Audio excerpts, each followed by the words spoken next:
حضرت سیدنا امام حسین رضی اللہ تعالی عنہ سے پوچھا گیا، آپ کو جنت عزیز ہے یا نماز عزیز ہے؟ فرمایا مجھے جنت سے کہیں زیادہ نماز عزیز ہے، اس لیے کہ جنت میری رضا ہے اور نماز میرے سونے رب کی رضا ہے، لہٰذا میں اپنی رضا کو اپنے رب کی رضا پہ قربان کرتا ہوں۔ کامیاب بھی وہی ہے، دنیا و آخرت دونوں جہانوں میں کامیاب انسان وہی ہے جو اپنی رضا کو اپنے رب کی رضا پہ قربان کر دیتا ہے۔ ایک نمازی نماز پڑھ رہا تھا، اس کے سامنے سے ایک عورت ننگے سر کھلے بال لے کر آگے سے گزری۔ جیسے ہی کھلے بال لے کر ننگے سر عورت نمازی کے آگے سے گزری، اس نے دیکھا، غصے میں آگ بگولا ہو گیا، جل اٹھا، نماز توڑ کر عورت پر برس پڑا، کہنے لگا تجھے شرم نہیں آتی؟ تجھے پتہ نہیں نماز کی قدر و قیمت کیا ہے؟ تجھے پتہ نہیں اللہ تعالیٰ نے نمازی کو کتنا بڑا مقام دیا ہے؟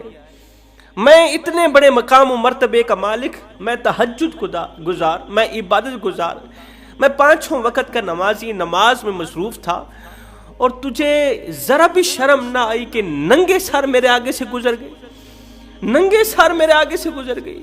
اس نے کہا بھائی وجہ اصل میں یہ ہے کہ میرے شوہر نے مجھے طلاق دے دی ہے، میں اس وقت بہت زیادہ پریشان ہوں، میں اس وقت بہت زیادہ غمگین ہوں، میرے شوہر نے مجھے طلاق دے دی، اس طلاق نے مجھے اندر سے کھوکھلا کر دیا، مجھے پریشانی کی دلدل میں پھنسا کے رکھ دیا، مجھے غمگینگی کے سمندر میں ڈبو کے رکھ دیا، مجھے پتہ نہیں چلا کہ آگے تو نماز پڑھ رہا ہے۔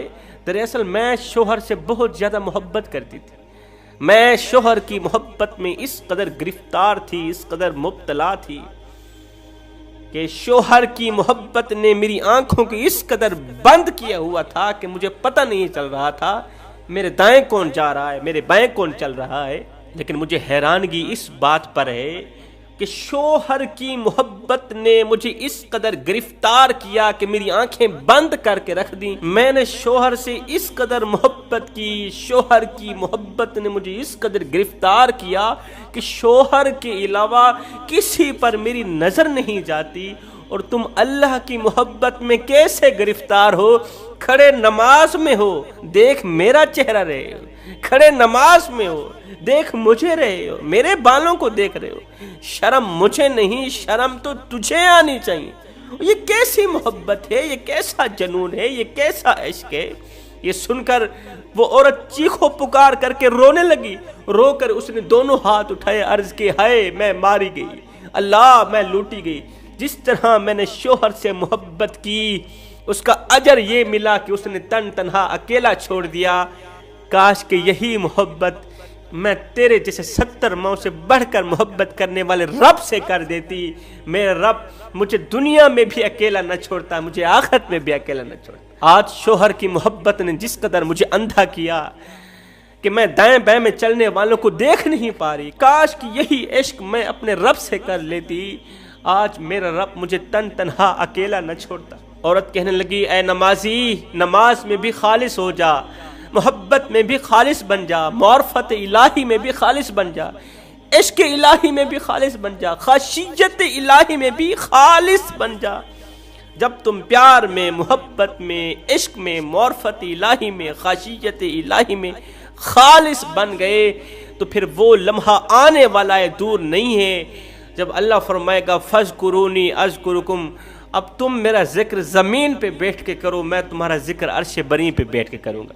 ہماری نماز کا حال بھی یہی ہے، ہم کھڑے نماز میں ہوتے ہیں، ہمارے دماغ کہیں اور، ہمارا من کہیں اور، ہمارا تن کہیں اور، ہماری سوچ کہیں اور، ہمارا وہم و گمان کہیں اور، ہم نیچے والی منزل پہ کھڑے ہو کے اللہ کے حضور سجدہ کر رہے ہوتے ہیں، اوپر سے آواز آئے تو ہمارے دونوں کان سن رہے ہوتے ہیں کہ فلاں نے ہمیں آواز دی، فلاں ہمیں پکار رہا ہے۔ حضرت سیدنا علی المرتضیٰ شیر خدا کرم اللہ وجہ الکریم کی ران میں تیر گھس گیا، کسی دشمن نے حضرت علی کی ران میں تیر گھسا دیا، تیر گھس گیا، تیر کو نکالنے کی کوشش کرتے آپ کو بہت زیادہ درد ہوتا، بہت زیادہ تکلیف ہوتی، آپ روتے، آنکھوں سے آنسو نکلتے، اس قدر تکلیف ہوتی تھی۔ تکلیف انسان کو رلا دیتی ہے، تکلیف انسان کو مار دیتی ہے، تکلیف انسان کو اندر سے چکنا چور کر دیتی ہے، پھر اس کا حل بھی ہوتا ہے۔ اللہ پر امید رکھیں، اللہ پر یقین رکھیں، رات کو دن میں بدلنے والا رب کبھی دے کر آزماتا ہے اور کبھی لے کر آزماتا ہے۔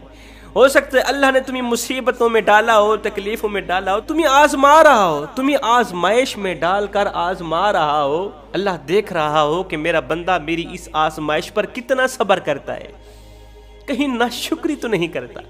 اب حضرت علی کی ران میں تیر گھس گیا، نکالنے کی کوشش کرتے، آپ کو بہت زیادہ تکلیف ہوتی تھی، درد ہوتا تھا۔ بڑے بڑے حکیم آئے تیر نکالنے کے لیے، نہ نکال پائے، آپ کو بہت زیادہ تکلیف ہوتی تھی۔ آپ نے فرمایا رک جاؤ، بیٹھ جاؤ۔ وہ سارے بیٹھ گئے، آپ نے نماز کا انتظار کیا۔ جیسے ہی نماز کا وقت ہوا، جیسے ہی نماز کا ٹائم آیا تو آپ اللہ کے حضور کھڑے ہو گئے، آپ نماز میں مصروف ہیں۔ فرمایا جیسے ہی میں نماز میں مصروف ہو جاؤں گا میری ران میں سے تیر نکال لینا۔ اللہ اکبر، ایسے ہی ہوا۔ حضرت علی نماز میں مصروف ہوئے تو لوگوں نے تیر کھینچ کر نکالا، آج آپ کو جنبش بھی نہ ہوئی، چھوٹی سی تکلیف بھی نہیں، اندر سے آہ بھی نہ نکلی، کچھ بھی نہ ہوا۔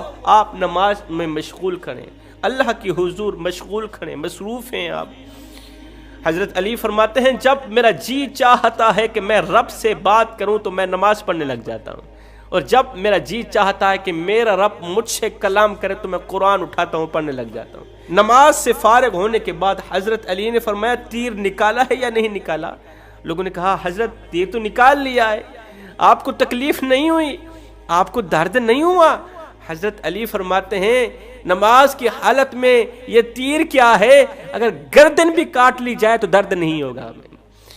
سجدے کی حالت میں، قیام کی حالت میں، جب ہم قیام میں کھڑے ہوتے ہیں تو پھر اس قدر فنا ہو جاتے ہیں معرفت الہی میں، خشیت الہی میں، اس قدر فنا ہو جاتے ہیں، پھر یہ تیر تو کیا ٹانگ بھی کاٹ لی جاتی، گردن بھی اڑا لی جاتی۔ علی کو درد نہ ہوتا، علی کو تکلیف نہ ہوتی۔ دن میں 5 ٹائم نماز پڑھنے کی اپنی عادت بنا لے۔ ہو سکتا ہے یہ نماز تیری زندگی کی آخری نماز ہو سکتا ہے یہ اذان تیری زندگی کی آخری اذان ہو سکتا ہے تجھے تیرا رب آخری مرتبہ بلا رہا ہو۔